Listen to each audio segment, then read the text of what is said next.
It's live. We should put it on. That's why he doesn't come to Oh. ours. Gotcha. So we need to get him at 7 then.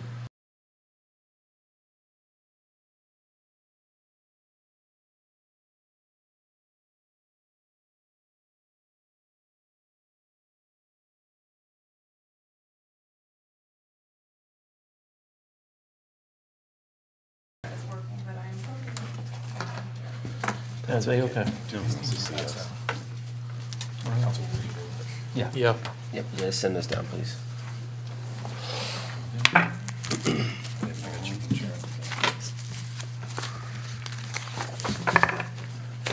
Okay, ready, Teresa?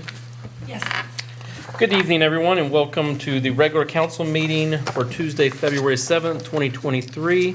I now call it to order. Mayor Donald Barnard. Here. Don Merriman. Here. Sharon Hendren. Here. Charlie Campbell. Here. Nicole Shook. Here. Bob Orsini. Here. Ryan Green. Here. We're going to welcome tonight Pastor Kevin Heckathorn. Yes. From the Johnstown Presbyterian Church to lead us in the invocation. Everyone can stand. You can right here. Anywhere to get. Where God puts you. Yep. Let us pray. Lord God, we do thank you for the opportunity to gather here this evening, Lord. We thank you for all those attending, the leaders, and those from the community that are here. And Lord, we pray that during this time that you would, by your power of your Spirit, provide guidance in the decisions that are made and the topics that are discussed. And Lord, we pray that this would be a time that not only serves Johnstown well, but also accomplishes your kingdom purposes in the midst of it all. We give this time over to you. It is in your name that we pray. Amen. Amen. Amen. Thank you, sir. Thank you. If we can remain standing for the Pledge of Allegiance. I pledge allegiance to the flag of the United States of America and to the republic for which it stands, one nation, under God, indivisible, with liberty and justice for all.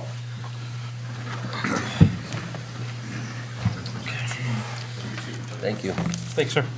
The first item on the agenda tonight is action on the past minutes.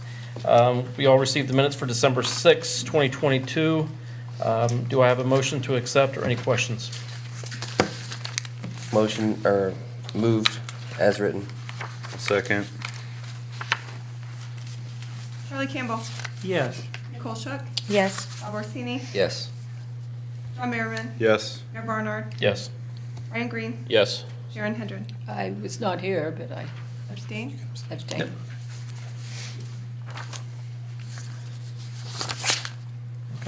Thank you. Next is citizens' comments on matters not on the agenda. If you could come, if you want to come, talk about what you'd like. We're going to give you 3 minutes to speak. The one item we're going to ask is that you give your name, but you do not have to give your address. So, anyone like to come speak tonight? Yes, sir. I assume this is where I come up to play. I'm actually Terry McCurry with Shackelford Disposal, and I want to get a copy of the current bid that you have for the village, and then any details you have with the upcoming bid, when it's up, when it's due. You can have that information provided to you if possible. If you don't mind, Mr. Mayor, Go I ahead. can take that. We did just get another request from another waste management company, it's actually called Waste Management. So Teresa probably has her hands on that pretty readily since we just emailed it out. Yeah, so I can pass on that information to her. Yes, sir. Third That's council. it. Thank you. Thank you. Nice to meet you. Thank you. Yep. Best one I've been to so far. Anybody else tonight? Yeah, that's fine. You just want the current. Okay, that's nice and easy. We are going to adjourn at 7 for a short recess for executive session if it's passed. So we're going to go ahead and move now to council committee reports. The first is planning and zoning. Their next meeting is next Tuesday at the 14th on Valentine's Day at 6:30 at council chambers. Design Review Board also meets on Valentine's Day. No, that one's canceled. Their next one is March 14th at 5 at the council chambers. Safety and Service met tonight. Their next one is March 7th. John, would you like to give any recap on that? We had a fairly quick meeting tonight. There was not a ton on our agenda. We tried to make way for the Finance Committee meeting to have a really quick presentation. That's it. That's it? If you want, I can. Go ahead. You may want to, for Teresa's records, you may want to just mention any motions that were made. So we made a motion for the city manager to have a discussion with the TID about road projects. We also made a motion with that, so one singular motion that went to talk to, what's the lady from the TJ Sarah. Evans, Sarah from the TJ Evans Foundation for possibility of a road going down Jersey and connecting back into Concord Crossing for emergency only at this point. And then we had a discussion about a solution with a roadway for Tech International. Okay. Next was finance. Finance had a special meeting tonight, a short one. We had a presentation from a PR firm. Yep. And she gave us a presentation. She will be getting us more information for council. But for those who attended, it was a good presentation. Our regular scheduled meeting is the 21st at 5 PM in the administrative conference room. You have anything else on that one you want to add, Sean? No. Okay. Economic development, that one met on January 31st. Our next one is March 2nd. Who'd like to give a recap on that one? Yeah, so that was our first meeting that we had on that in at least, about 6 months. So it's good to get the ball back rolling on economic development. It's gonna be an important part of our path forward here. We talked to Grow Licking County.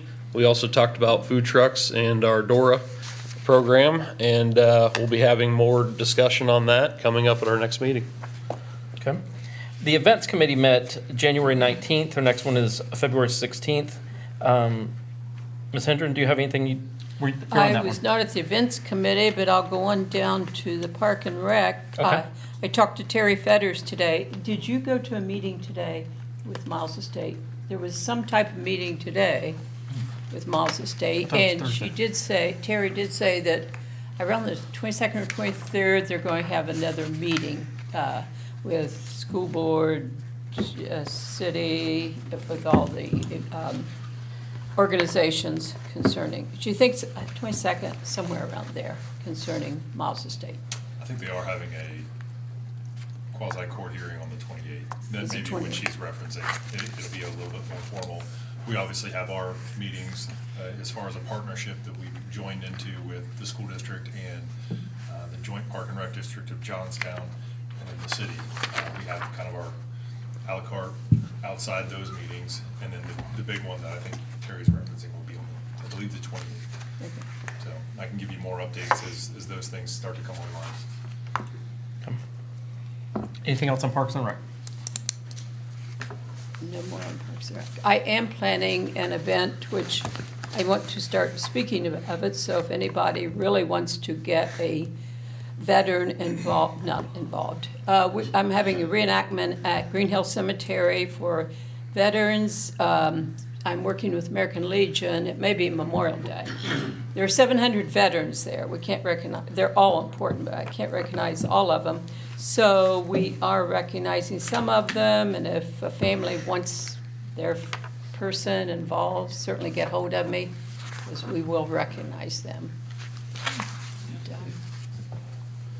It will be probably around Memorial Day, and I'm working with American Legion, but it's probably going to be Historical Society or the Chamber will be behind sponsoring it too. Okay, thank you. Rules met tonight. Mr. Orsini? The Rules Committee met, sat down, and went through our current council rules of order, how it relates to the charter. We found that the rules we have are well-structured and well-written for the most part. There'll be a few recommendations at the end I'll mention. But we also recognize that we don't follow them. So the recommendation out of the committee is that everyone review the rules of order, and we start to try to adhere to them as closely as possible. The big ones that kind of stand out, and this isn't about people, it's about process, is that we should ask to be recognized before we speak. We should hold our comments to 3 minutes whenever possible, unless recognized by the mayor, that we may continue a conversation or a statement. Everyone on council has an opportunity to speak before the original speaker can speak again. They can also pass that, but we want to try to put a little more structure and procedure and process so that everyone can hear what's going on. And along with that, sidebar conversations should not happen. There should be no conversations going on outside of the presenter during a presentation.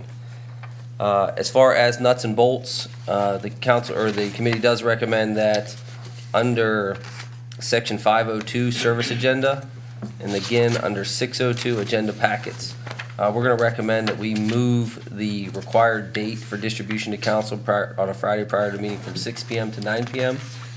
And then the agenda packets for the media and publications and posting will track that. So essentially, we're going to give the clerk of council an additional 3 hours to get that information out to us from that standpoint.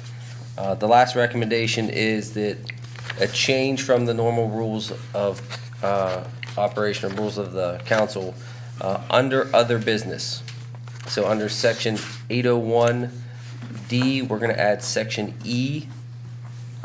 This is a proposal that portion of the meeting is more discussion-driven, with the intent being that minor matters that we can resolve quickly as a group versus sending it through committee, we can do that in a discussion format. That will be held to 10 minutes. If we can't figure it out in 10 minutes or a few more at the mayor's discretion, that point or that question will then go through committee. That's just going to allow us to do things. An example would be, we don't have a date set. This is an example. I think we do. We don't have a date set for Halloween. Safety and Chief Smart, council says, let's do it on Friday, the 28th. This is why. We all say that makes sense. We clear that off the books or get it moving into process versus sending it through committee, which may add 2, possibly 3 weeks, depending on when those schedules are. And that was it. Okay. Do we have a motion to accept those changes? Go ahead. Comment? Sorry. If I may, if there's a couple what appears to be just cleanup items on here. I gotta see what page I went on because I'm working. Under section 8, you have, each member has the right to speak, which shall not be denied. The member must request right by addressing the chair. And then directly under it, we use the term mayor, so. Yeah, good catch. I just want to make sure if we don't update them all the time, just make sure that they're all conducive so that we have the same verbiage, whichever one we deem is appropriate. So I'm going to recommend that we, just to follow what we just said, move this to other business. Yep. And then we'll have that discussion at that time. And then we can, just like the purpose of it is, we can make that minor change, and then we can have a vote without having to send this back through Rules Committee. I just want to point out something in the rules. 203.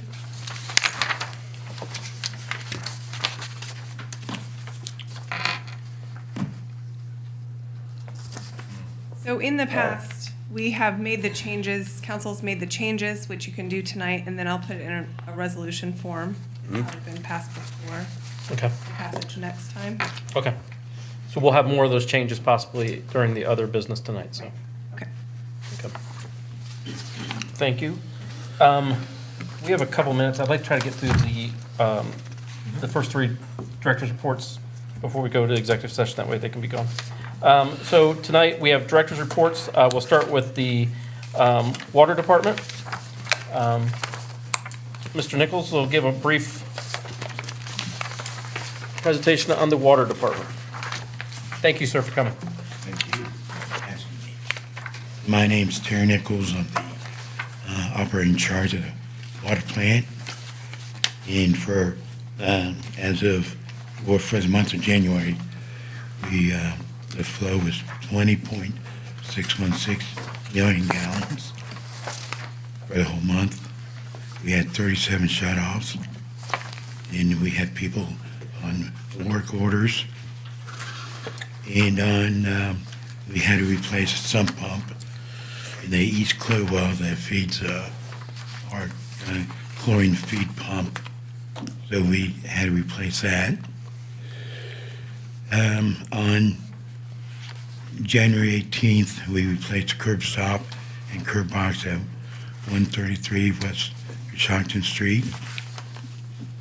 We installed a new line feed line that goes from the line feeder to the top of clear cone for feeding lime.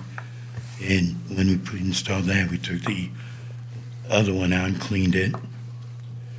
We replaced the worm gear on the east decant valve.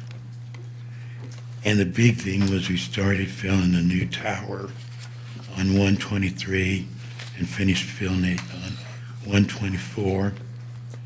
On 126 and 127, we took BT samples. They both came back good. So on January 31st, we put it in service.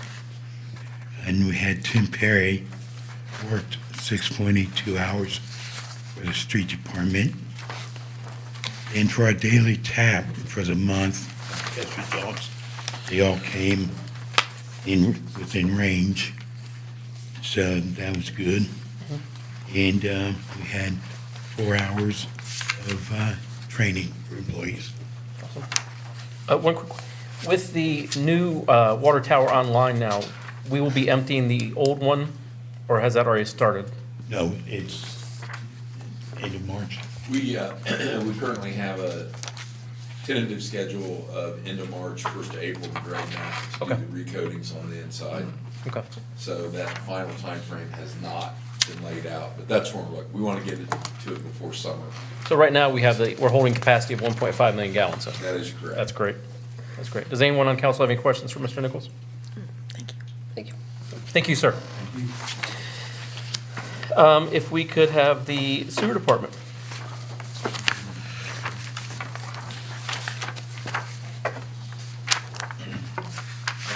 Good to see you all again. You too, sir. Thank you. For the month of January, we treated a total of 29 million gallons of wastewater. Moving on to our plant efficiency charts here. Plant ran pretty well this month. It always becomes a challenge in the winter months. Our sludge settling and bacteria start to slow down due to the cold weather. But we were able to stay well within compliance, so all was good there. Moving on to work highlights. We pressed close to 1 million gallons for the month of January. And then I wanted to dive into the Rolling Meadows Sanitary Sewer Rehab Project, just kind of explain that process. So Insight Pipe Company out of Pennsylvania, they've been on site the past couple of months installing what is called cured in place pipe throughout the existing sanitary sewer in the Rolling Meadows development. So we have a lot of old vitrified clay sewer pipe that is susceptible to tree root intrusion and heavy rain infiltration at the pipe joints, which causes excess flow down at the plant. And so what they use is they have it's a resin saturated felt liner that they pull through a section of sewer, and they inflate that with air to fit tightly inside that old pipe. And then they cure it and harden it by the use of steam to create a new plastic pipe within your old pipe. So it's a super cool process, non-invasive, cost-effective. And I attached some pictures down there. You can see the top left, Insight's installing a sectional liner there. And then the picture on the right, that's actually your final product you get. That's actually 6 mils thickness. Not the same as if you would install a new 8-inch SDR35 PVC pipe. And then the lower pictures show, you can see what happens at those pipe joints in that old clay pipe. Those are all tree roots that are penetrating there. And then that picture on the right, that's after the new cured pipe is installed, so. Super cool process. Thank you. Moving on to bulk sewer and water. The sewer brought in a little over 1 million gallons there, and then the waters, it slows down for in the winter months, so we're around 31,000. So, that's all I have. Any questions? Yeah, there was, let me find it. You treated about 7 million more gallons of the wastewater this year compared to last year. What do you attribute that increase to? It's all weather dependent. Is it? Rain, snow melt. Okay. Yeah. I didn't know if it had to do with residents, stuff like that, so. No, minimally, but on average, we're around 600,000 gallons a day So if you would average that out, 30 days in the month, 31 days, anything above that is going to be rain or weather dependent.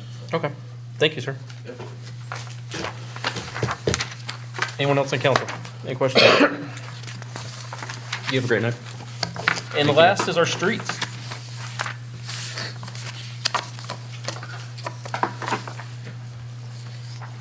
Thanks, sir.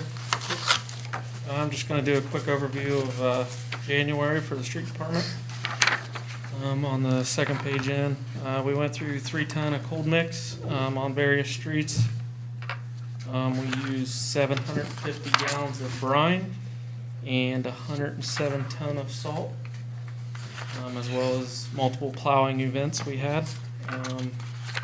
Moving on down to stormwater maintenance, we cleaned 345 feet of ditch on Commerce Boulevard. And then on down to park maintenance, we power washed the outside of the trailhead toilet. Any questions? I saw you used 107 tons of salt. How much salt do we currently have left or estimated? Estimated about 550 ton, I would say. Not exactly correct on how much we started out with, but roughly around 700. Okay. So we'll have plenty for the rest of the season unless we have. Yeah, never mind. don't do that. It doesn't take much to blow through a lot of salt, but hopefully we don't use a lot. You just jinxed it. I'm hoping for sun and warm weather. So. Yeah. Mr. Mayor. Yes. 2 things. I did look into I mentioned before, the AEP program, potential for the lights. That program has been ended, so it's no longer available. Second to that, I think some raccoons have taken up residence in the storm drains over around Concord. It's out in the mornings when I leave early, I see their little heads popping out and jumping down the drain. Is there something the community can do to help that? Is there something we could, other than regular critter hazard, which I don't think is great? Yeah, I would say keep your trash contained and definitely don't feed them. Yeah, I don't see any of that happening, but it's just you see those little eyeballs poking in and out. I thought I'd ask. So, very good. I have 2 things. 2 things. So number one, you guys have done a great job on the snow, I will say, on the roads this year, especially compared to other cities in the area I've seen. You guys have done great. To go with the raccoons, I've seen you guys clean out some of the drains, and I don't know if maybe this is something citywide where there's more drains that have debris in them that makes that easier to get in and out. I know that the one out in front of our house was cleaned out and we haven't seen any since, so I don't know if that may be an issue. I've seen them come in and out of the drains, but Okay, they do. Yeah. But yeah, again, you guys have done great this winter. Seal the drains up and they won't be able to get in. Any other questions? Okay, thank you, sir. Thank you.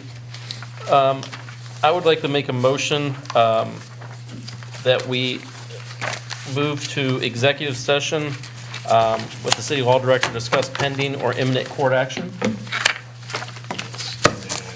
And then there's a second for that one. Try to figure out how we can structure this. I'd like to move into executive session immediately after that with the law director.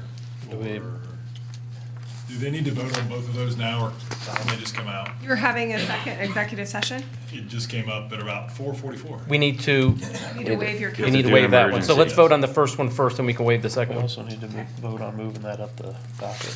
You can do them together over Okay. there, but you need to make the motion. For both of them. and Okay, that way we can go so with that. one question that just came up, do we need to vote on moving it up the agenda? I mean, I can note it. Okay. It was never, the agenda was never voted on or approved, really. Okay.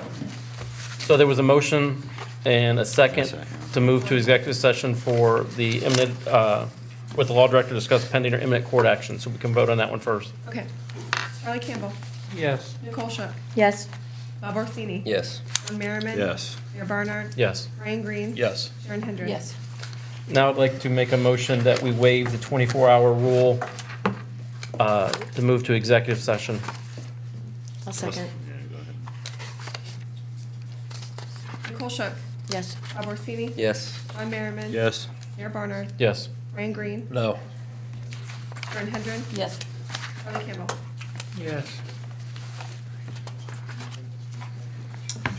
The wording on this one, Mr. Mayor, would be for section, I'll just let you read it rather than playing the games.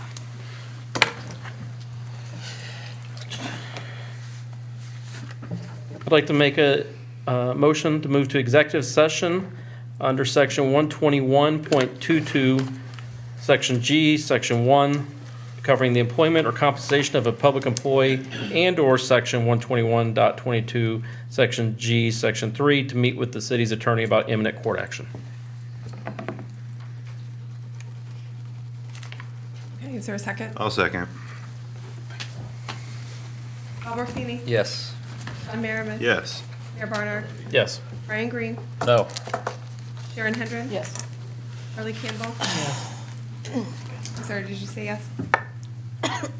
Charlie, she didn't hear you. Did you say yes? Okay. Nicole Shook. Yes. Okay, so we should be back by 7:30. Yes. Just council and the city manager. Thank you.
I could try my medication. Okay, it is 7:35. We are coming back into session. Some water, but there's not. I'm dying right now. Next on the agenda is the director report from our service director, Mr. Jack Liggett. Do we need to make a motion to come back in? No. Okay. Sorry, thank you. Good? Yep. Okay, yep, I'm just gonna run through the projects. Terry talked a little bit about the water tower. The water tower is online now. In here, I said we're still working on getting the settings for the SCADA completed. That has been done, so the pumps are running on automatic. Both towers are working together now. I have started to create the punch list to get to CT engineering to get the final punch list on the tower completed. Item number 2 is the well plant, or the water plant update. Still waiting on the re-rating from the Ohio EPA to see if we get the re-ratings for J3. And, of course, a rating for, well, I put J4, it should say J3 and J2, excuse me. J4, the drilling rig has moved in, and we will start working with that this week. Leading their team is Bob Harden. Bob Harden has been a part of all the wells drilled in the youth league, so he knows the aquifer layers and where to go and where to tell the drillers to slow down and speed up. So that project is actually starting this week. So as soon as we get J4 in the ground, we can pump test it, and then that'll give the EPA, saying we get the flow we want to get, that'll give the EPA the confidence that we can deliver the 3 million gallons a day for the upgrade on the plant. Wastewater, we're still waiting for the stream study to be completed. That should be done the end of February, 1st of March. Rick touched on the Rolling Meadows project. The lining should be completed this month and out, so that project should be able to be wrapped up. East Jersey is going well. From Casson Street to Track Street on East Jersey, that section of the new water main has been installed. As you know, we had to lower that water main because we're cutting the road down. That's been installed, and everyone on that lower section has been hooked in, so that part of the line's going well. On the section from South Main to Casson on Jersey, that section of 12-inch line, 90% of it's been installed. We can't install the last piece until we get everybody transferred onto the new 12-inch line, because we have to cut the old line out of the way to complete the work. So I put here, we had 1 house attached. We attached 2 more houses onto that 12-inch line today. Item 6, the Poldy Housing Development. We have a punch list to go through with them. We got that snow the other day, so we could not visually see all the items about curb cracking and roads that we needed to cover with, so that is being rescheduled. That time has not been rescheduled yet. Most of you know the Leafydale parking situation. The signs have been moved and installed, and at no cost to the village, I was able to get Miranda to move those, pay for the poles and install the poles. So thank you to Miranda for coming back and doing that. Last item here is Terry Nichols and I met Terry the first time here tonight. We put together some grant paperwork for $10,000, trying to see if we can get a leak detection system, not one of the big units there that are in vans. Obviously, $10,000 won't do that. But it's a walk unit where we walk by, we'll hook onto curb stops, we'll hook onto fire hydrants to see if we can hear and listen, see if we can find any leaks in an area as we try to reduce our water loss. Cool. Any questions on the above items? Yes? That project that Rick was talking about, how long should those new pipes, that thing that's going through the pipes, how long should that last? Should get us 60 to 80 years out of them. Really? Nice. Wow. The only disadvantage is, as you know, he says you got about a ½ inch that you're putting in, so you're losing the inside diameter, but because it's so much smoother. Yeah, your they laminar say flow. The velocity Yeah. maintains the same. So that's why we're going ahead and doing that. But yes, and the big thing is you saw how the roots were coming through on those pictures. the structure of that old clay down in that section was beginning to go bad. This spreads out against that clay on the inside and gets very rigid. It's very hard. So basically, we're putting a new pipe in the ground to carry it. So we ought to get many years of service, plus remove the flow, inflow, and infiltration. Awesome. Now on that lining, does that go up into people's yards or? No. Just out in the. That would be the yeah. next phase. Okay. That's another phase. So we're taking care of the mains first. Now, that does eliminate inflow into the line. Now, as the water table rises, because it can't get into that, then we start getting into the laterals. But that would be another phase where we would then go into the line and shoot up the laterals. Because I can say, as somebody who lived in that neighborhood, those pipes are in bad shape, have a lot of roots through them, and there's a lot of problems that happen because of it. Well, the question that came up was, you saw the flow at the wastewater plant, how it bounces around. Well, we had a lot of wet weather in January, and that inflow is a problem. So again, that's part of eliminating the inflow running to the sewer plant as well. Any other questions for Mr. Liggett? Thank you, sir. Next on the agenda is the city manager report. Mr. Sean Stannard. Sure. I'll try to scoot through these as quickly as possible. But if you have questions that come up as I'm going through them, feel free to fire away. I'll skip the first one. It's just kind of on there so that we don't lose sight of it, and it'll probably fall off here in the near future. Port Authority land, just as an update, we were looking at doing a general employment district for this. At this point, looking at some alternative options that would be consistent with the future development in the area. One of the negatives of doing a specific district was only going to be relevant for probably about 3 parcels. I hate to do that type of zoning. I like to do something that's probably going to be contiguous with everything else, be a harmonious product. So we're going to explore some options there. I'll give you an update as that kind of comes online or doesn't come online. TID, we discussed this at Safety and Service. Chairman Merriman brought up the priority list that we discussed. I'll be taking that back to the TID board for some affirmatives that they needed from council. In the past, they try to hit the mark, but weren't always aligning with the viewpoints of council, so that doesn't do them any good, nor does it do us any good. So I think to have some specifics from this body as to what is acceptable, what is not acceptable, what is the path that they would like to see us go down is going to be helpful for them to identify the areas that they need to focus. Licking County Framework, just a reminder, February 16th is the elected officials meeting, so that's coming up here shortly. What time is that? Great question. 5 o'clock, Lily. 5 o'clock, and they should have emailed you all individually. Okay, just want to confirm that they did. And I will try to send out an email reminder, and what I mean Teresa will probably send out an email reminder the week before, or at least a couple days prior to that particular meeting. Sean, real quick, sorry, Yes. may No, you're fine. I speak? On that invite that she sent out, you're supposed to register. Okay, so if you haven't and you plan to attend, please register. It's helpful for them to just. It is. Get a head count. Absolutely. Good point. And so, let's see, they're really getting into some interesting data. The last meeting I was at, they were kind enough to provide us with a hard copy. I went ahead and scanned that,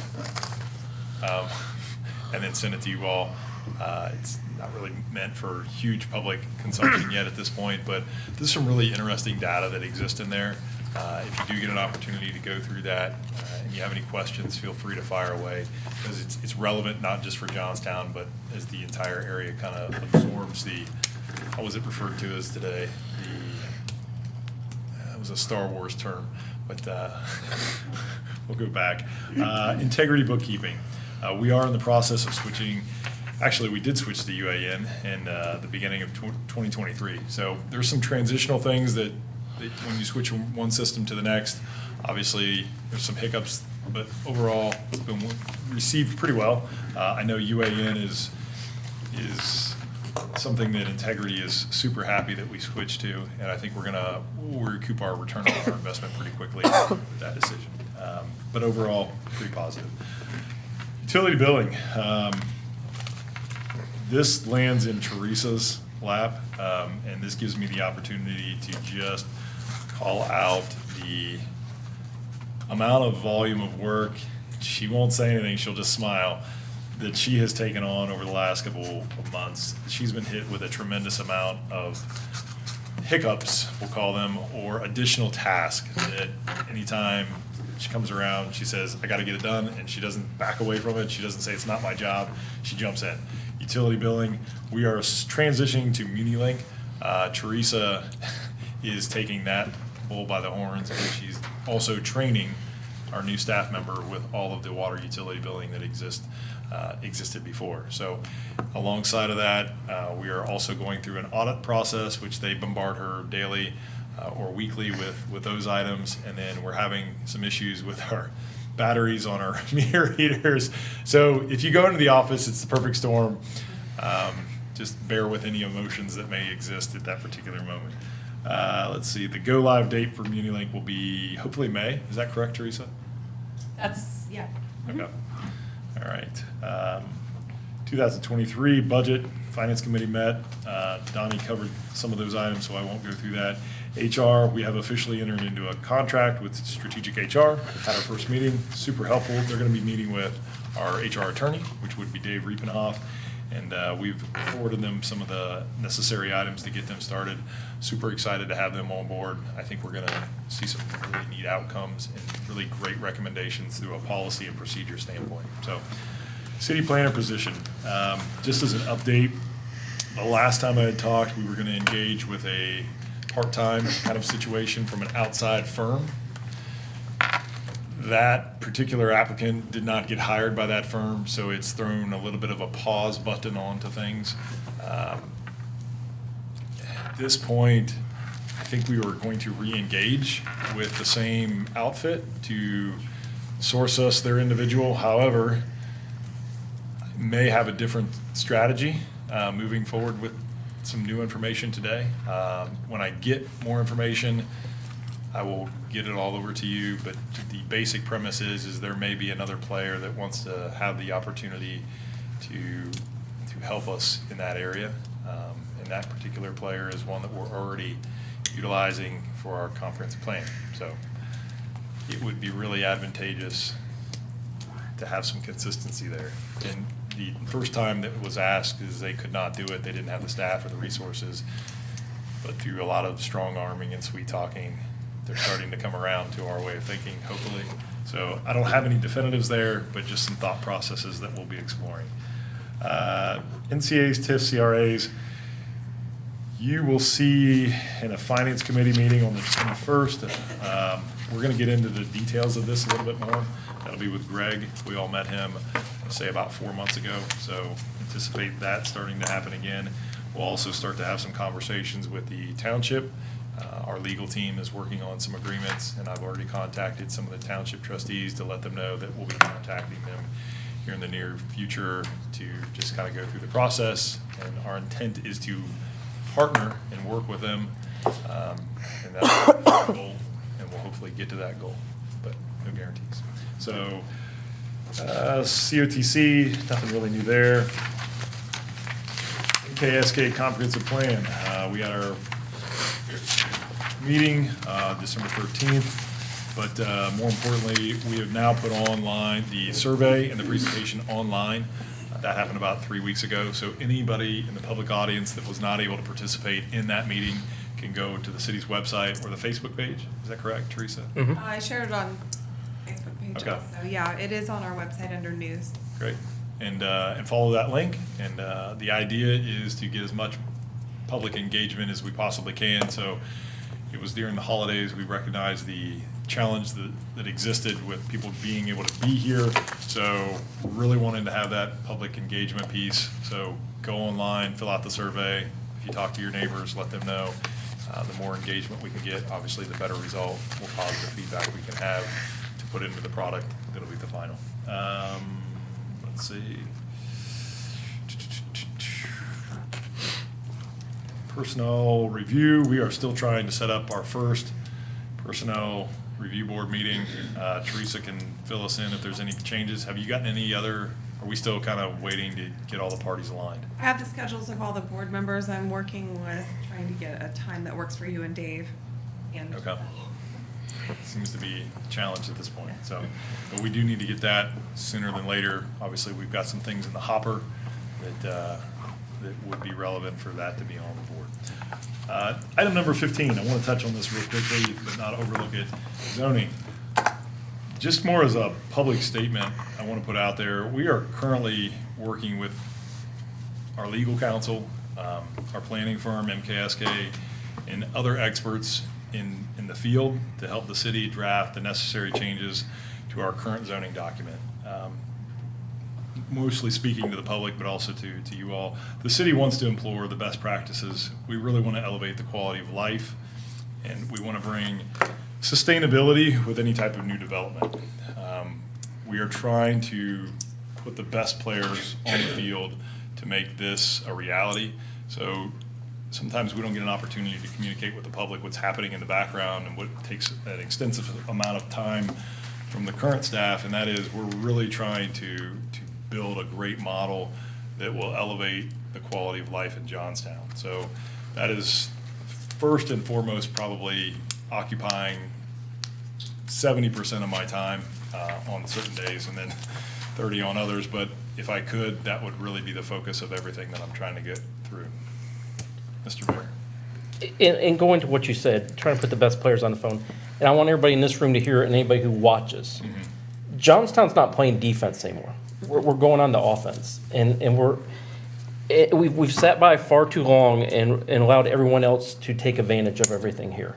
And I think that means, continuing our strategic planning process while also exploring immediate opportunities so that we don't lose out to other communities, because other communities are sitting here waiting to take anything that we don't want. We have to move quickly with our strategic advantage that we are sitting right here next to Intel.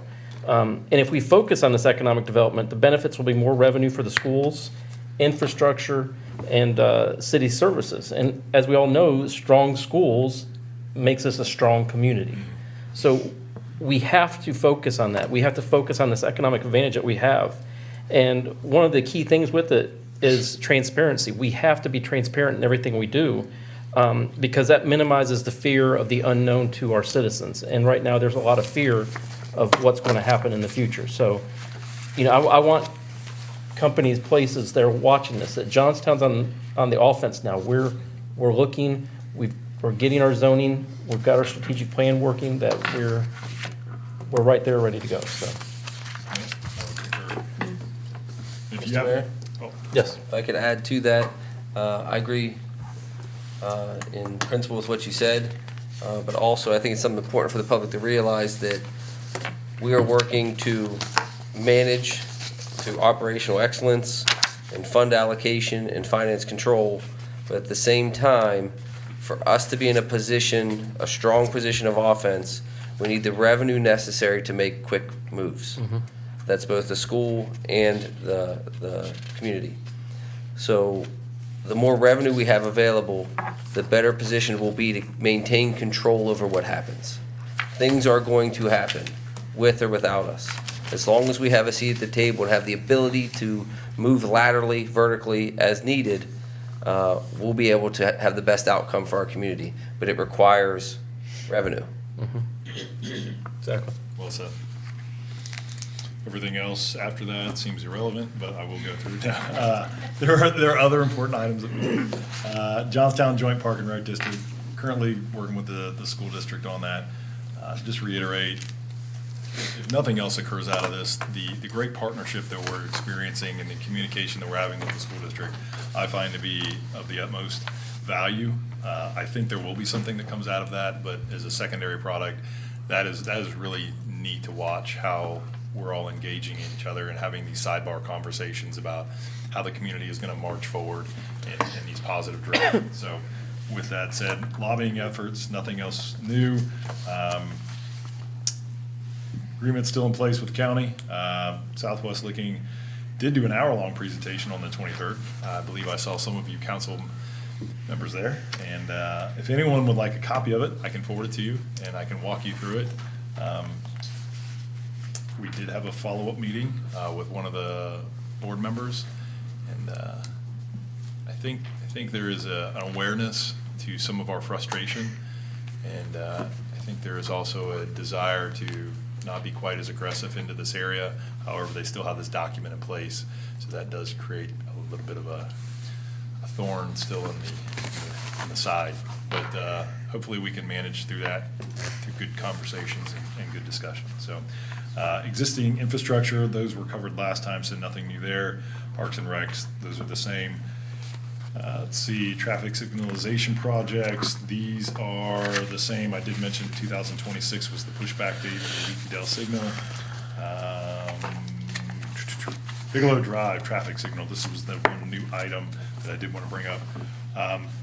There has been discussion of the new performance bond that got discussed at Safety and Service to roll that back a little bit to where it aligns with our engineers' numbers, not their engineers, but our engineers. So there's also been a request to install this construction season with Pulte. So as that starts to come a little bit further down the road, as far as real timelines, I'll let you know when we should expect to see poles going up and traffic lights being installed. Other than that, I don't have anything else unless you have any questions. Any questions from anyone? Okay. Thank you. Thank you.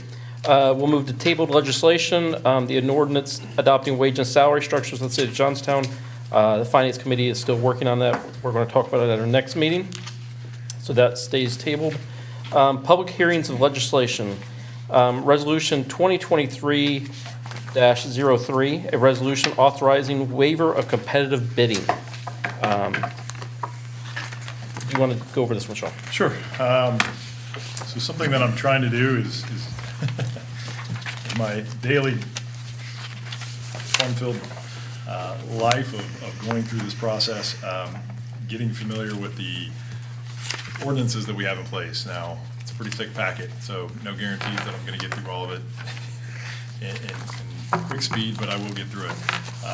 One thing that I did notice as I'm going through this is we maybe, I won't say missed a step because we haven't done it yet, but something that you will see that I interpret in our charter, it allows for professional services to be non-competitively bid, but then it also allows for competitive bid to be waived. Then if we go to our codified ordinance, it has a specific procedure laid out to go through the waiving process of the bidding. So professional services, after contact with our legal counsel, we came to the same conclusion. Those are typically more along the lines of what we did with Integrity. They're a service company that provides a service to the city of Johnstown.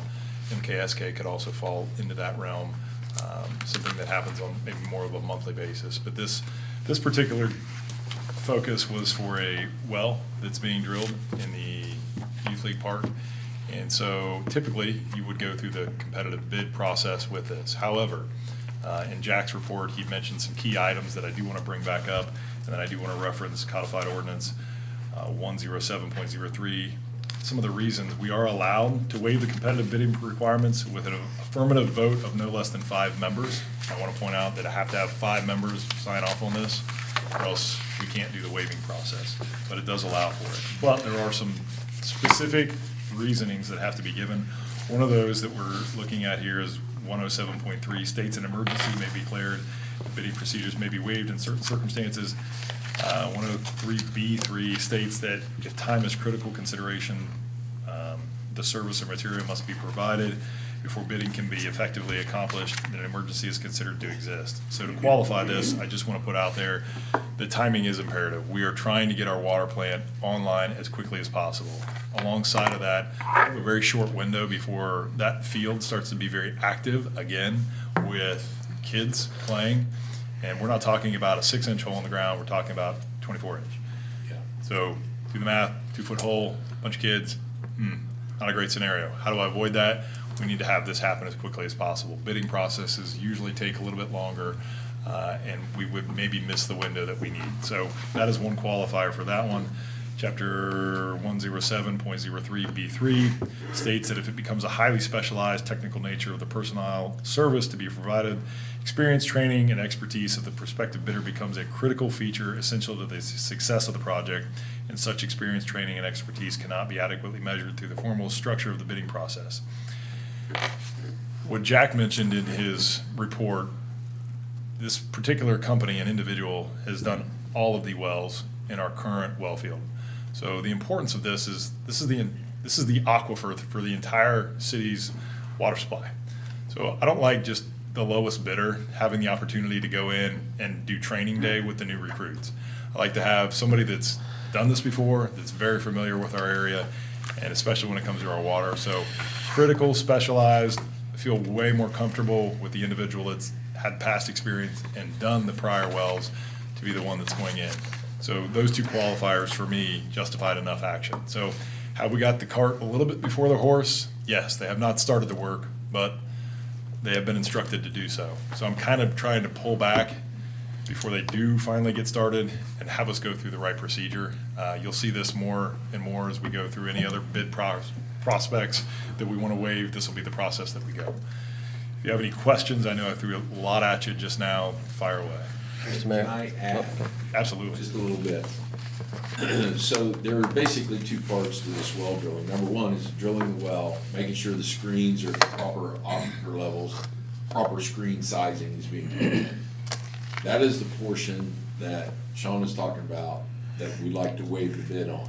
Now, as far as the pumps and installation of those pumps and electric going to those pumps, that will all be bid.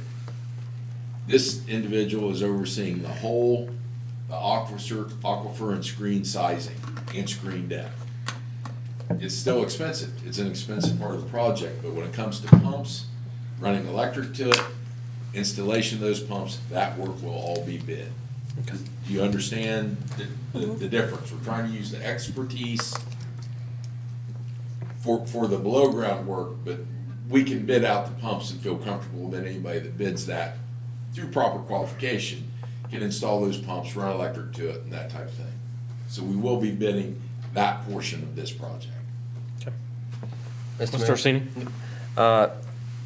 Fellow council folks, men, women, as you know, I'm sure this isn't new information, but water is key to not only Johnstown's future and economic development, but also the state's and the country's, if you pay attention to what's happening out west. It's very, very critical that the data we get back is accurate. So barring a tremendous gap in cost, we are better served having the best person we can give us the information back on what's available to us, because we're gonna have to make decisions, multi-million-dollar decisions in the future with water and plants and providing and servicing, that we need that foundational information to be as accurate as possible. So that's my 2 cents on the importance of making sure we have the right person and how the best way to go about that. That's up for us all to determine as individuals, but it's critical that that information be accurate. Any other questions or comments? Is this just the introduction tonight? So it only has to be done by a resolution. It's not an ordinance. So a resolution you can do all in one night. So Okay. this will be an introduction. I think you'll do a public comment and then a motion to approve. I do have another question too, Mr. Mayor. Yes, Mr. Orsini. Jack, do you recommend that we follow through with this process so that we can hire the identified contractor to put us in the best position? I absolutely do. Due to the time frame that we have to get it done, his experience with the well field, yes. And without following this procedure, it would add, I think, 6 or 9 more weeks? Yes. Okay. Which would hurt us in 2 windows, designing the plant and also working with the youth league and the number of kids that are on site while we're trying to drill this 380-foot deep well. And Sean, you agree with Jack? Absolutely concur. That's it. Public comment on this matter. Is Sean under contract or is he an employee? For the services? No. So wouldn't that also fall under this? What do you mean? I don't understand your question. Yeah. I thought you meant with the well. Competitive bidding? This is for that the position, public the hearing, effort? Louis, on the resolution. This is just on this resolution. Sorry. That would be specific to this. Okay, but beyond that, then it would be this. We would have to have another Yes. similar reading for that action, yes. Yes. There's potential for anyone to go through this process, yes, or any company. Any other public comment? Okay, do I have a motion? I'll make a motion. I'll second. Bob Orsini, Yes. Von Merriman, Yes. Mayor Barnard, Yes. Ryan Green, Yes. Sharon Hendren. Yes. Charlie Campbell, Yes. Nicole Shook. Yes. You're in the office. Come on up. Okay, we're going to be doing 4. They're all tied together. These are for our water and sewer rates, so I will go ahead with the first one. The first introduction of legislation is ordinance 01-2023, an ordinance amending certain sections of the codified ordinances of the city of Johnstown, Ohio, in order to set water service rates charged by the city of Johnstown. You want to, I can give you a blanket for all of these. Yes, please do. If you so desire. So there was a timetable and rate increase laid out prior, back in 2020. An ordinance was put in place to take care of about 10 years. So the only deviation from that ordinance that was passed in 2020 is this particular year taking it up an additional 4%, rather than what was laid out in prior years in their rate and table structure. So we would be increasing 4% additional on what was already passed back in 2020 for just this year, and then it would follow the flow chart in the same pattern that was used before, those 5% increases, if council so desired, moving forward. So taking up an additional 4%, and then the regularly scheduled 5% increase that they had. So if that makes sense, or if it doesn't make sense, let me know, but these are the rates that you would see.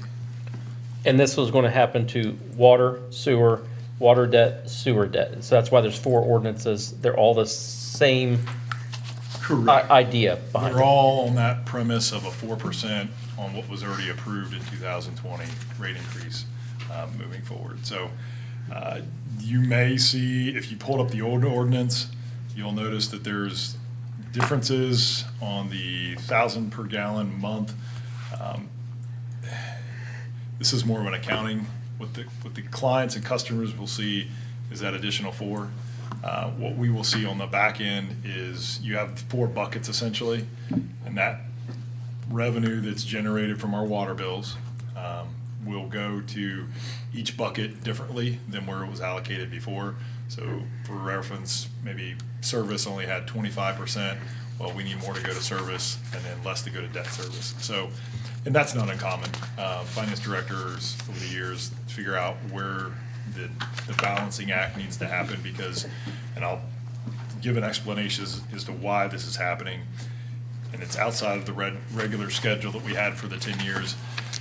I don't think anybody has not been affected by inflation. The city is not immune to this. I think year over year, December rate of inflation was 9%.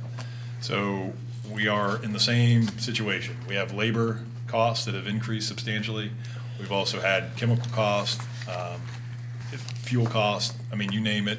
Everything that goes into the production of water has increased substantially. So with that cost of services, we're currently not in the black for some of our operating. That needs to be corrected because that is not sustainable. So we are going to move that line forward a little bit to get us into the black from out of the red.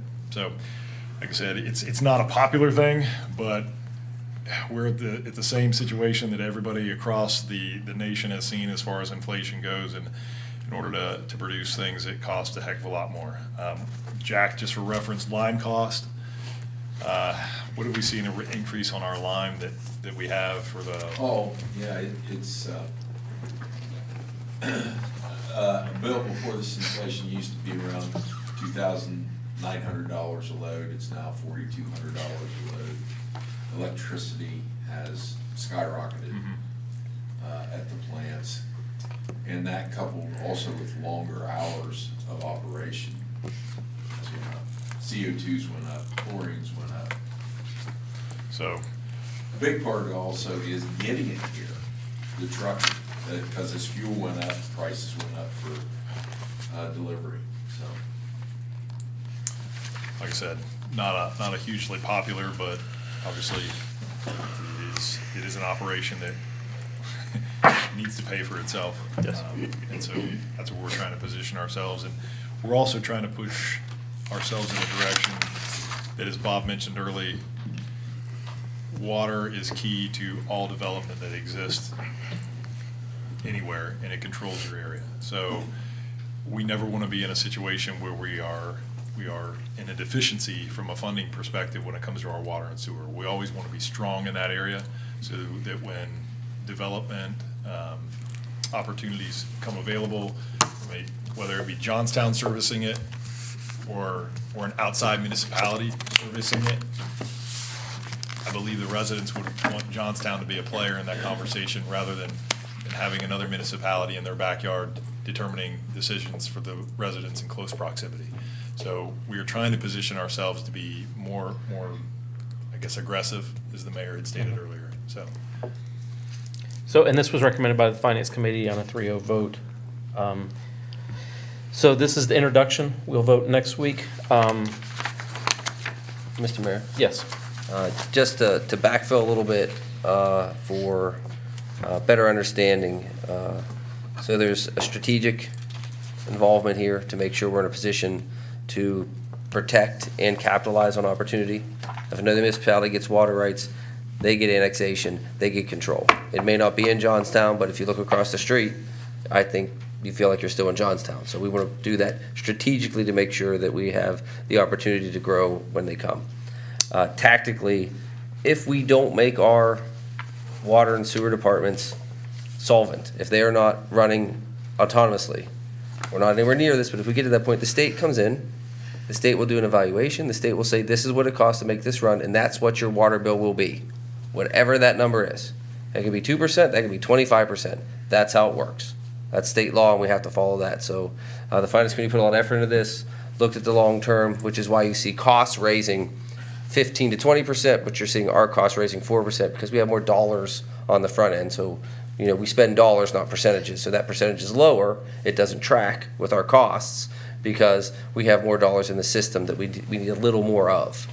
So, and if anyone has questions, I'm happy to talk about it because it is critical.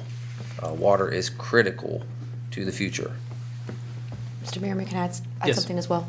So I think that also we need to look at the fact that we are a city that has a actual utility of water and sewer. And as a community, our size, a lot of places don't have that. So that's an asset to us. It's a big one. And so just keeping that in mind as well is that's our leverage right there. So this is the public, or the initial reading. I'm going to go through the other three. I don't think there's a need to discuss each one of them since it's all of them, so I'll just do the reading of each and we'll move on. So that is ordinance 01-2023. Ordinance 02-2023, an ordinance amending certain sections of the codified ordinances of the city of Johnstown, Ohio, in order to set water debt service rates charged by the city of Johnstown. That is the initial reading of that one. Ordinance 03-2023, an ordinance amending certain sections of the codified ordinances of the city of Johnstown, Ohio, in order to set sewer service rates charged by the city of Johnstown. There is your initial reading of that ordinance. And the fourth ordinance is 04-2023, an ordinance amending certain sections of the codified ordinances of the city of Johnstown, Ohio, in order to set sewer debt service rates charged by the city of Johnstown. So there was four, there's water, sewer, sewer debt, water debt. Those are the four readings, those four ordinances, and we will have public comment on them in 2 weeks. So, other business, before we get to anyone else, I wanted to hit my items real quick on other business. I just wanted to give an update to council on my whereabouts the last couple of weeks, so you know which meetings I'm attending. I attended the Southwest Licking Water meeting. There was quite a few council members there for that meeting. We met with the EPA the next day. The EPA's wanting to meet with us, see what we need in the future. We also laid out our needs to them. We met with the Southwest Licking Water board member Trent Stepp. Mr. Stainert and I met with him to talk about their agreement, how we fit into that agreement. It was enlightening for us. We had a meeting with MI Homes has asked to meet with us for a couple months now about what they just wanted to meet with us. There was nothing. Yeah, if I may, Mr. Mayor. Yes. I want to specify anytime you hear MI Homes, the mind immediately goes to where they're locating, how many homes are being built, and what density levels. That was not the conversation. The conversation was simply, what's Johnstown want? What do they see? So it wasn't surprisingly, I thought it was going to be, but it wasn't.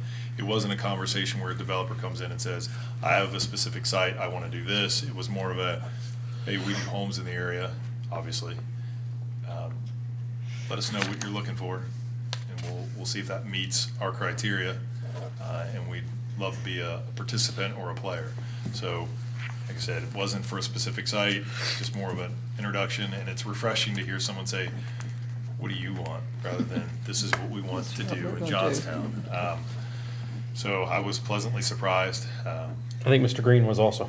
Yeah, because, I mean, I went into that meeting thinking, okay, there's gonna be a project, let's talk about it, see what's going on, and it was nice, because it was, where do you guys see yourselves in a few years? It was more of that conversation, and I would challenge any other developers that wanna locate here to do the same.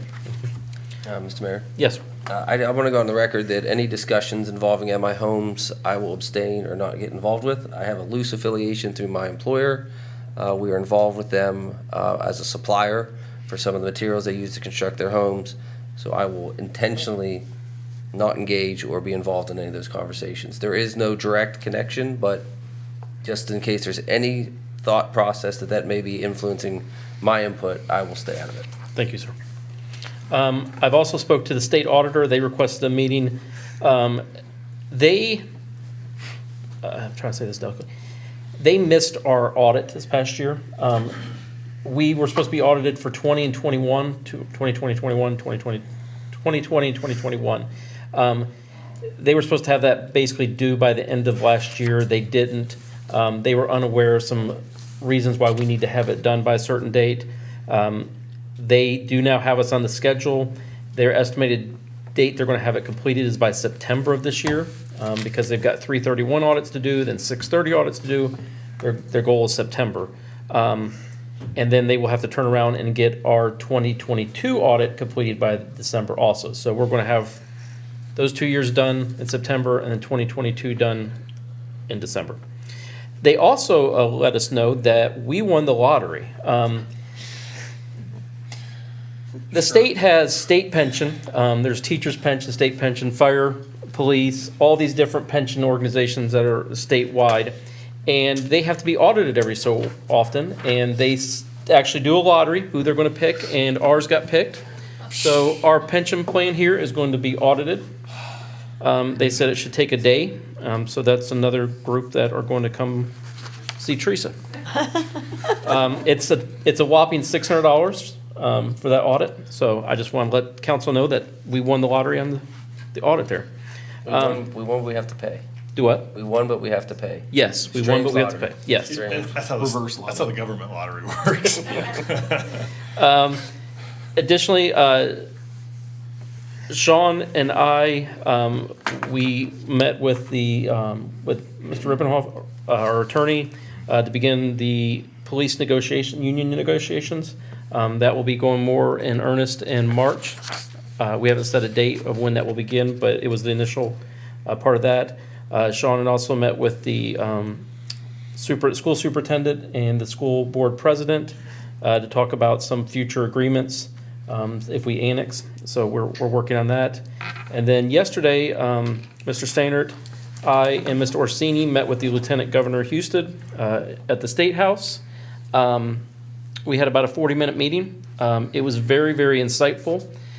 We wanted to let him know that Johnstown's here, that we are going to need help with Intel coming, that it's just not New Albany, but it affects Johnstown also, in the fact that he will be running for governor in probably 3 years. He made a couple things very, very clear to us. Water, water, water.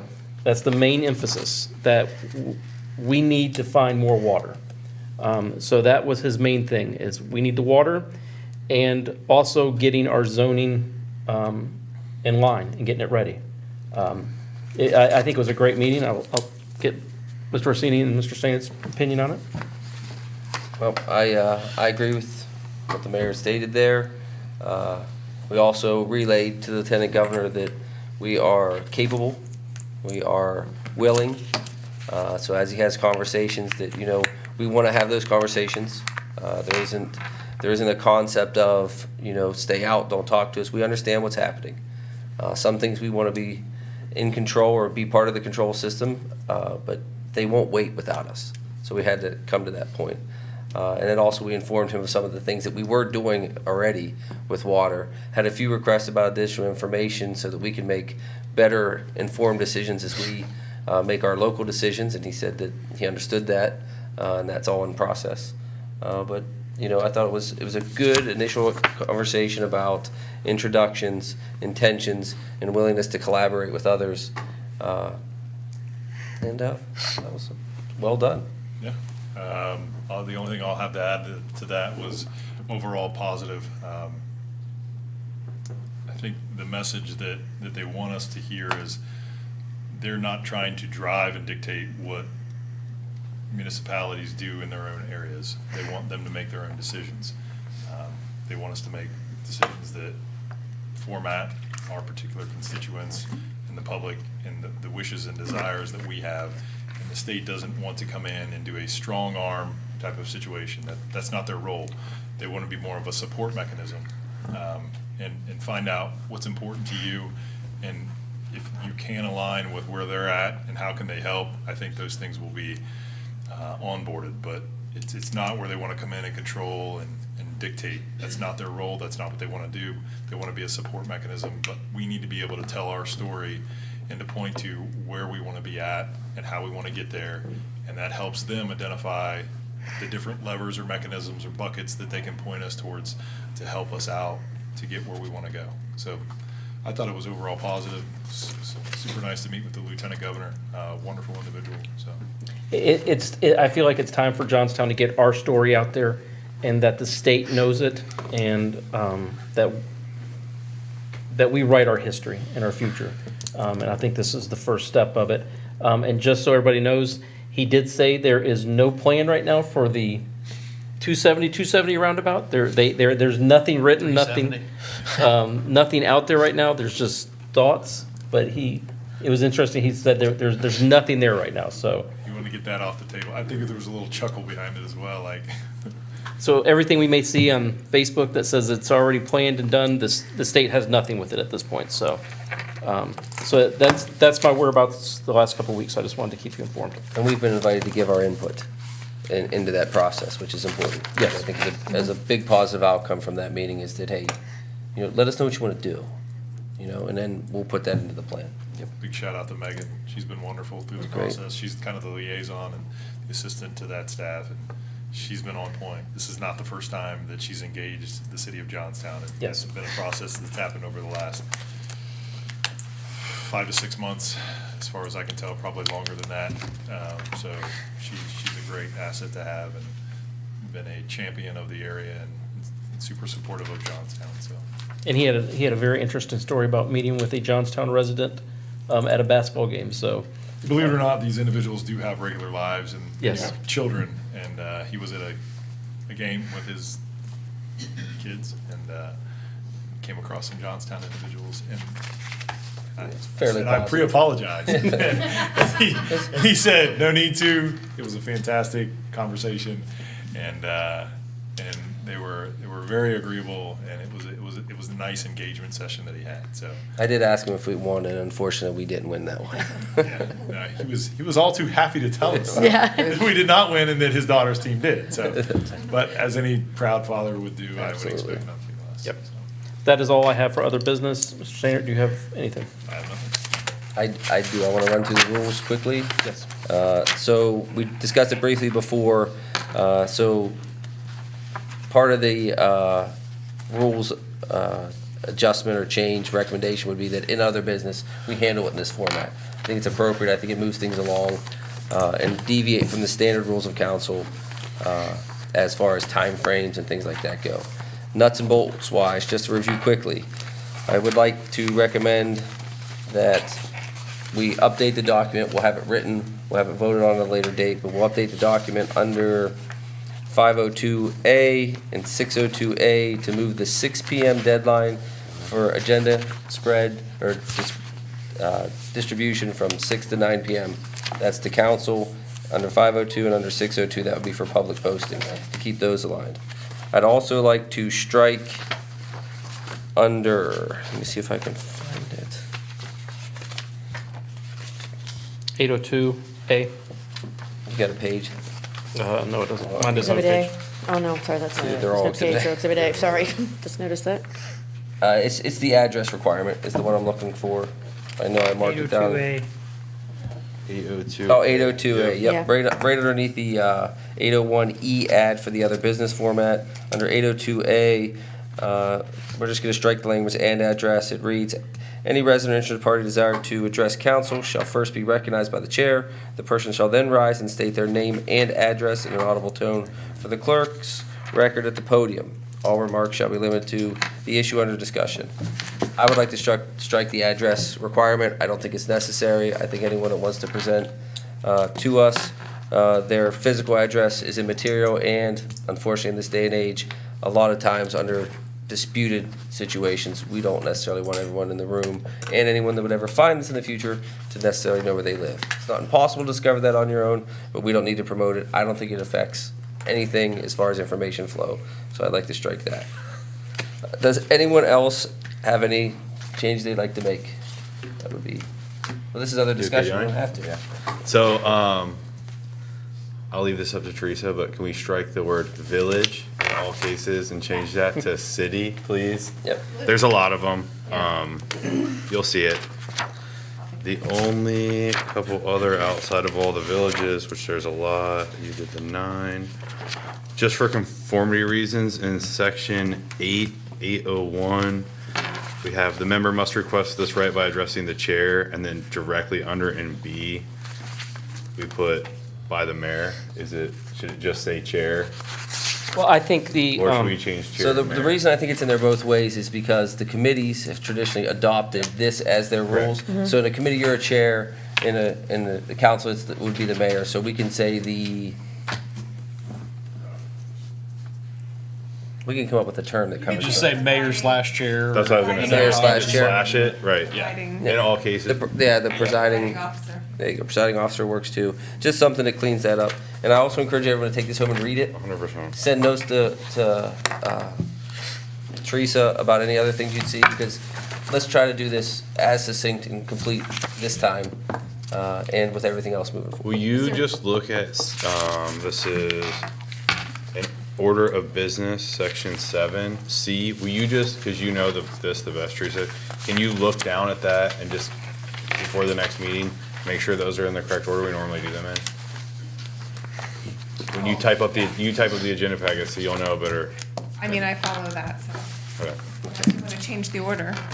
No, I just want to make sure it's congruent with what you normally do. The only one that looked a little weirdly out of place was 4 and 5.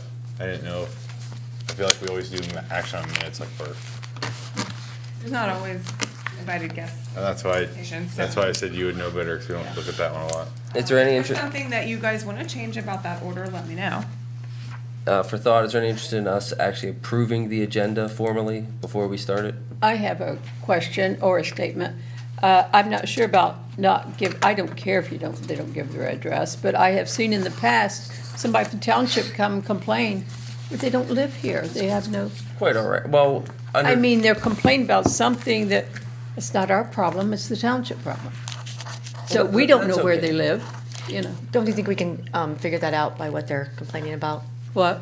I think that we could probably figure that out as what It's they're not complaining up about. to us to sit and figure, oh, where do they live? We should have address. Under the current environment, I think we're gonna get more non-residents coming with presentations, either to become residents or to voice concerns about how the city's growth may encroach or adjust or provide an opportunity. That's up to us all to, I guess, to vote on. Personally, it doesn't matter to me where someone lives if they have an issue. They may be able to bring something to light. If it's not our issue, we can just respectfully hear them out and say, they get 3 minutes now. Thank you very much. Will there be the ability to add something to this? Absolutely, this is, Okay. if we approve it as a group, we can put in whatever we want. Okay. Do you have changes you'd like? Yes, I do. Go ahead. It's- Oh, It's a free-flowing thing right now, so go ahead. If you So I want don't to know where this would fall underneath there, but I would like to bring to light that I'd probably underneath committee, standing council committees. I don't think that any council member should serve on a committee and serve it two chairs of a committee. I think it's okay because, I mean, I there's don't. only a few of us. so- We are here as a body to be servitude leaderships. This is a servitude leadership. We are here to build leadership. That's what we do. We serve the community, and in order to do that, I feel that either if there's an opportunity for constituents who serve on that committee to be chair, then that should be the instance. If there's council members only on the chair, I think that that leadership should be spread around, the opportunity for that leadership. That's what we do as council members. So, that's my opinion. I can see both sides, whereas you want to always present opportunities for people to develop as a committee chair if they so choose. My question would be, what would be the loss to the group and the city if a typical leader chair role would not take the chair role? Would the committee lose anything by that? It's true. I mean, what would they lose, though? It would just be kind of structural, and our committee meetings would have to get very, and again, I always go to process, not people, would have to be very contentious for the chair to take an authoritative role, right? Because they could stop conversation if they chose to. That would be the only downside of presenting the opportunity for everyone to have a chair if they wanted it. I think you misunderstood me. There are council people here who serve on committees. There is a council person here who serves as chair on two committees. Yeah, we're not connecting as far as you and I understanding what we're saying, because I'm agreeing with you in my mind. Yeah. That I think that if we codify it, we need to codify it with language that allows for an acceptance. Absolutely. If somebody says, hey, you know what? Absolutely. We still want you to be, I know you're the finance chair, but, we want you to be this chair too. Or if somebody in the committee doesn't want to be the chair. It's a vote, though. It's a 3 vote. I mean, the language would still allow for exactly what happens. It would just formalize the intention of council, if that's what we go with, that each chair be separate, which I'm okay with any of it. I have a kind of a roundabout one here. So, speaking of committees, we have defined term lengths. Yeah, committee So term, fine. so you can do 8. Hopefully, in the concession that if you do a partial, what are you doing? I mean, it talks about partials, but if you were to serve a 2-year and then get on council twice in a row, can you no longer serve on a committee? Should we hold to an 8-year committee rule? Any deviation from the full term would constitute a partial term. What is that? Exactly. It doesn't spell it out. I want to ask holistically. Teresa on that. She's had to deal with this in the past. Yeah. I get the full term. I don't get Full term is the. 8 years total. Yep. Yes. Any deviation from that constitutes a partial term. But how does a partial term limit? So if you would say you're on a committee Yeah, 'cause for this is- 4 years, then you're on a committee for 3 years, and you step off the committee for a year, then the next year you could go another 4 years. Because it would be a partial term. Correct. So I guess that allows you to extend your Committee, time on the term.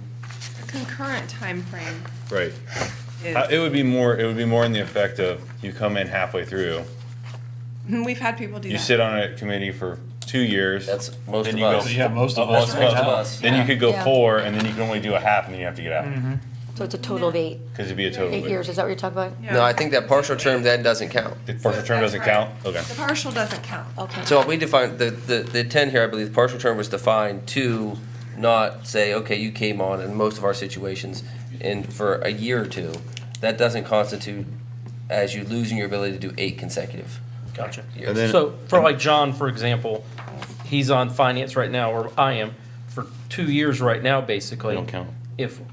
If we ran the next 2 terms, one, and we're on finance, we'd be on finance for 10 years total. Yes. Okay. Yeah. Which would be okay per the rules, Okay. because one of those was considered a partial term. Okay. And then are there any, does anybody have any objections to people serving more than 2 consecutive?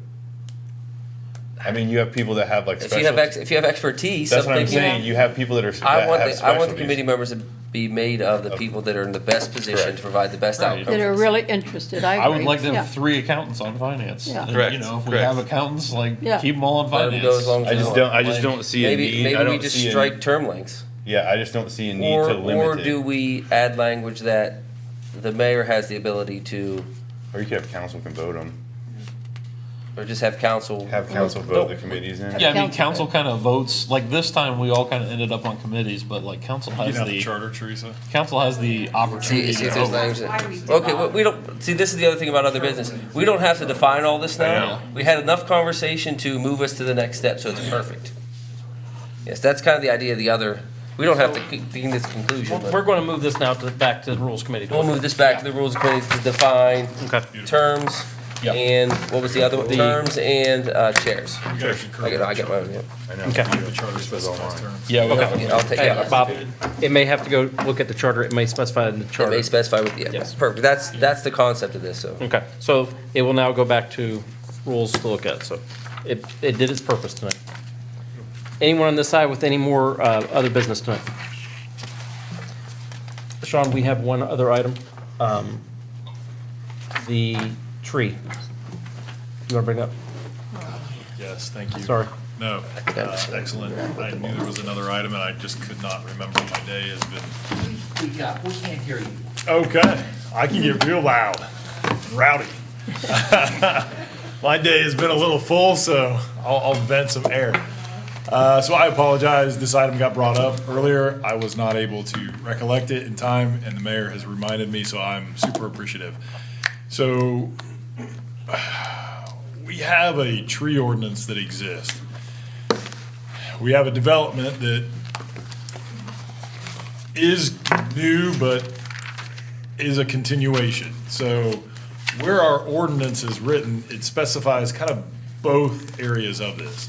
I can argue this conversation either way for a complete compliance with our tree ordinance or a deviation from that, given some of the provisions that are in our ordinance that would allow for us to kind of pull back from what is specifically required. So what's happening is Concord East, the final phase of that development is underway or going to be underway. And our tree ordinance is a document that I am not super familiar with. I'm just going to state that. But it is very tedious and exhaustive as far as the different steps that you need to go through in order to get where you want to be.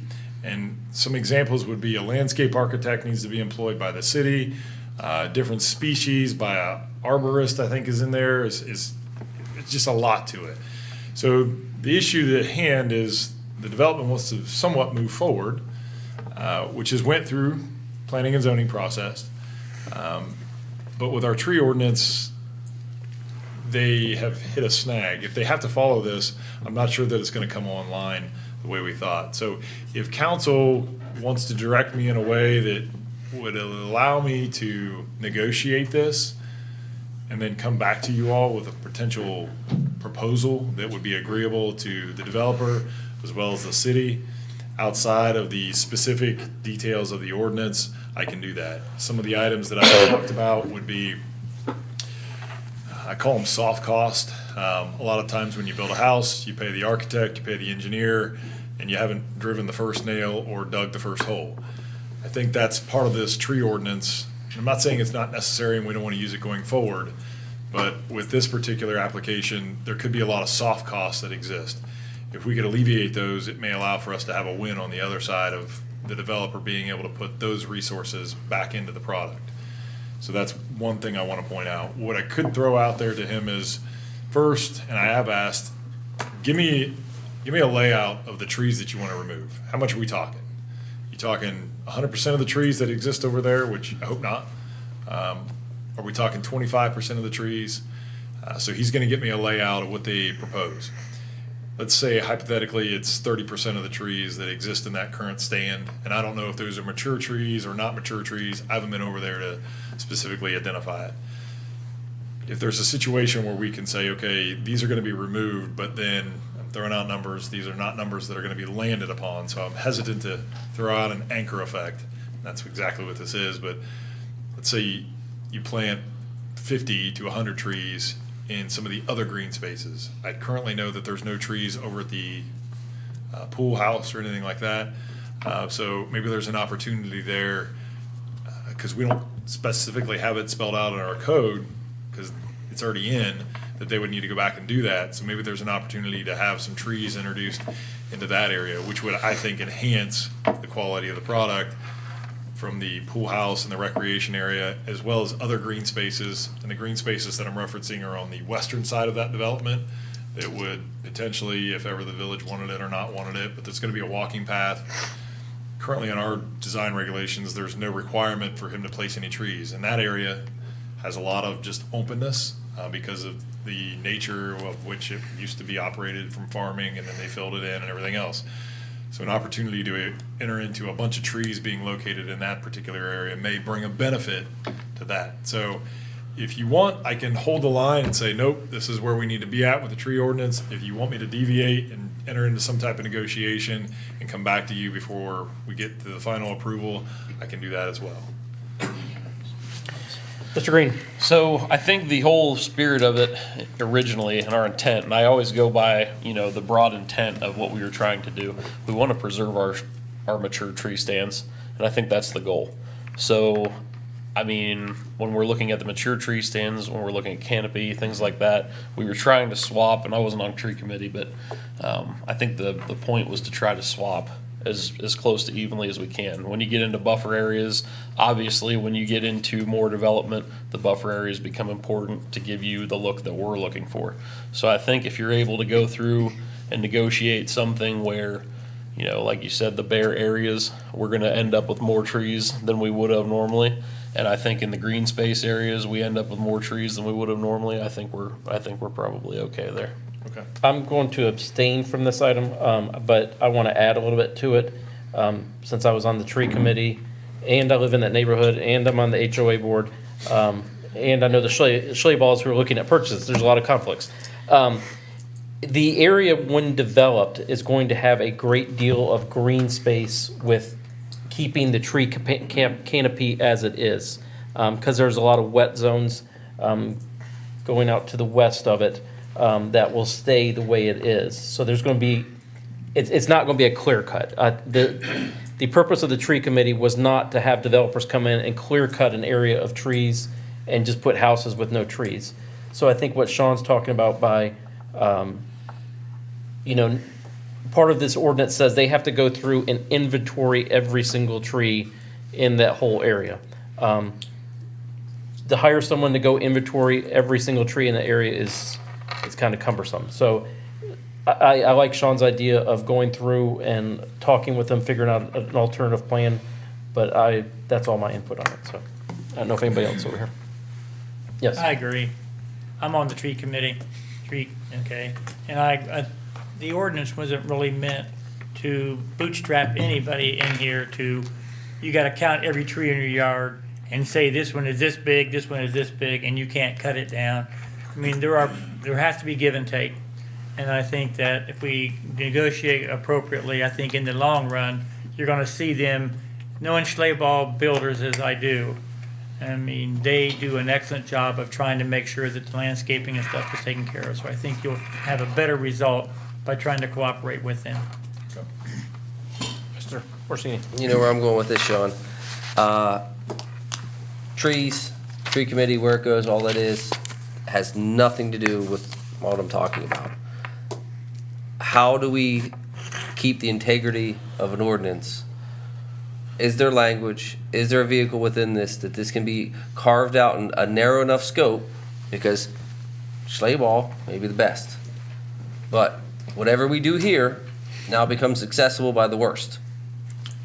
And my fear is that now this becomes an ad hoc process, and we need more defined processes for ease of operation, not less. And we can always go back and look at and say, well, here's the reason. We cannot become a collection of exceptions. Even if it's to our detriment to hold the line in some cases.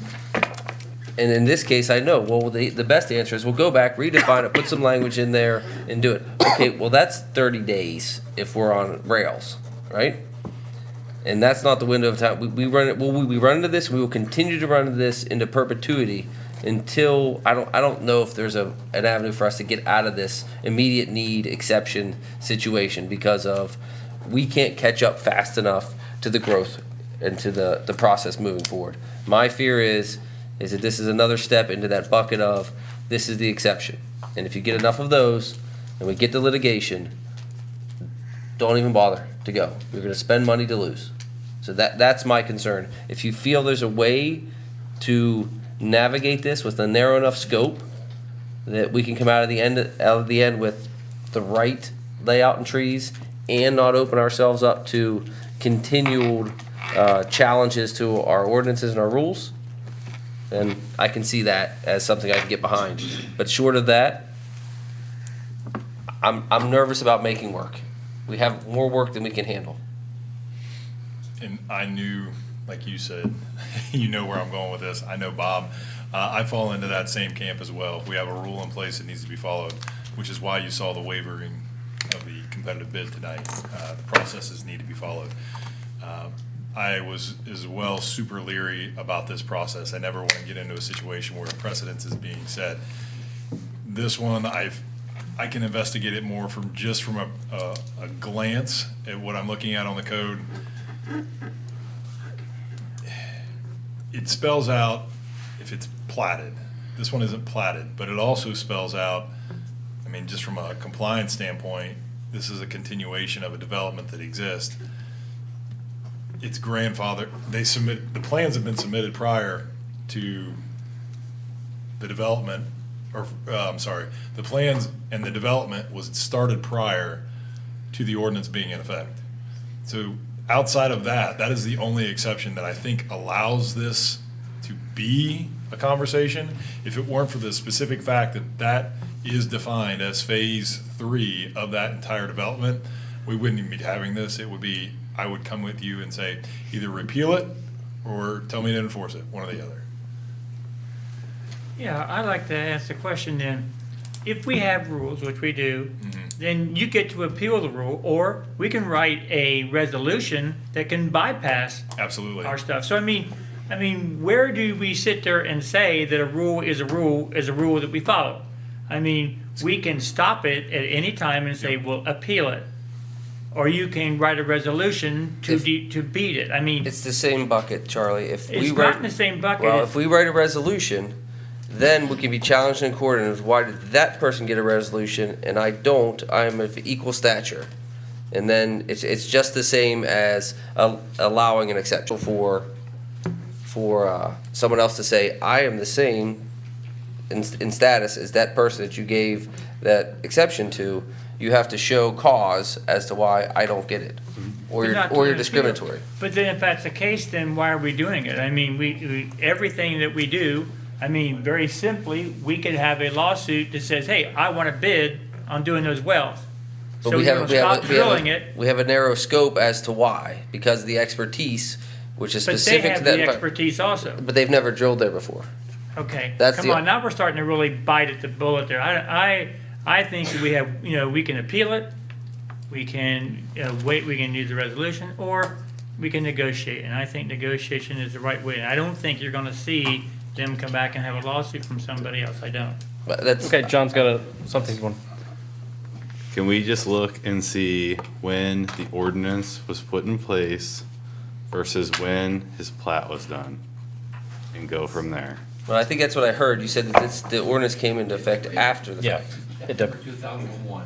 But the plans were Right, approved, the plans were 2021, approved right. before. They started the process. Now, I'm speaking Again. on which I don't know because I was not here, but it is my belief that the process started In prior 2020. Yes. to the ordinance being All I'm approved. saying is, can we look and I'm see when wrong, he someone submitted let me his know. You are application? Because it correct. was tabled like 30 times. Well, that can be And our, if- our out. And if it was started before the ordinance was in place, then we have something different to talk about. If it was started after the ordinance was in place, then we follow the rule. Okay, anybody else before I go to a citizen comment? Yes, Louis? Just for clarification, it was started early in 2021.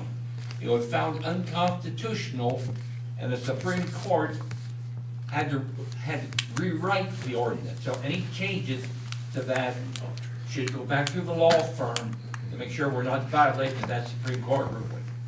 It did. And then it was repassed in 2022, in December 2022.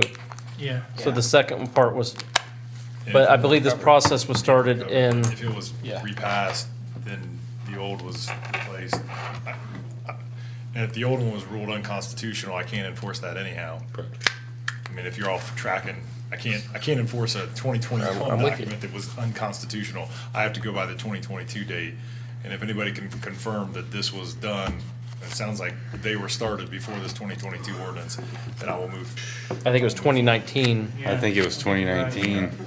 It was before COVID that we. That's the narrow scope I think it's, that, I that I'm think it's looking for. defendable, absolutely. Okay, any other business tonight? Do I have a motion to adjourn? So moved. A I'll second. All in favor? Aye. We're adjourned? No, I'm with you. That's, I don't like this thing. in principle, I'm all for it. I'm with Charlie all the way in principle. That's why I only bring it to the one Why point make you spend money to count trees when they'll build a bridge? show up and like What you got for me, bud? a normal meeting. On these two ordinances, we don't have Are you talking about like a sewer service. Yeah, I mean, it doesn't even sound good. I mean, it's